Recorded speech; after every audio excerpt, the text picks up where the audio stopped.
Once you have your first baby, it's pretty hard to imagine ever getting the chance to spend time on yourself again. My friend Barbara Barrington Jones shares her amazing story of survival and why it's important to still take care of yourself, even if you have kids sitting by you making crazy faces while you try to record your face.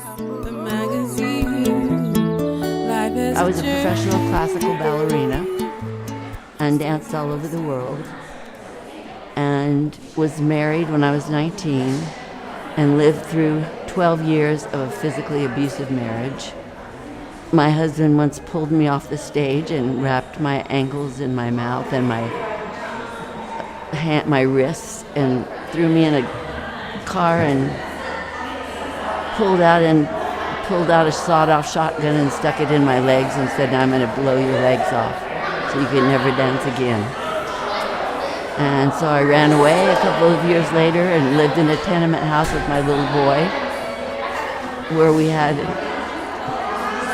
shared a bathroom with 5 people, and he slept on couch cushions next to me, and we didn't have any money for milk.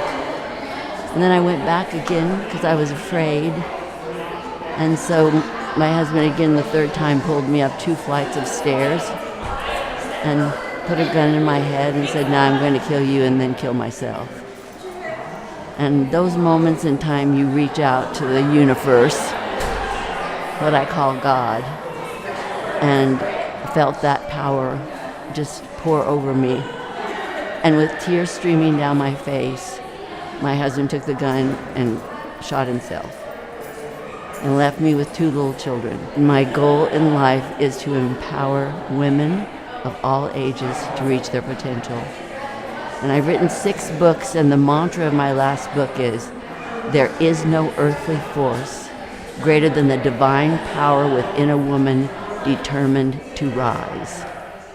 Determined to rise above any hardship, any bad marriage, any problems with children, any physical ailments. I mean, we have the power.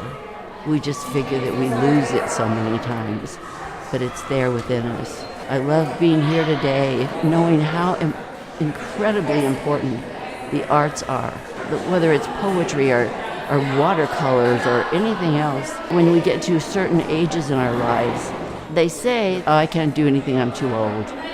It's just, there's nothing left for me, but I'll just sit around." I know a lady that started watercoloring, and then her family was, "Wow, Grandma." So her cards are now in shops all over San Francisco as little miniature greeting cards. So many women, someone I knew wrote a book after her kids left. Life is not over, and there is that power within us. It's so important. And we as women, we got it. What advice would I give to a new mother? A woman went to her doctor and said, when should I get an epidural? And she said, "The minute you find out you're pregnant." No, but that's not what I would give to a young mother. To spend as much quality time as you can, but take care of yourself. I know hundreds of women that just let themselves go, and then when all their children are born and raised, they have nothing left, and they go to spiraling into a depression.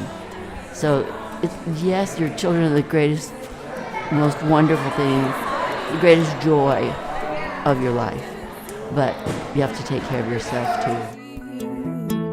Life is a journey, still you will see.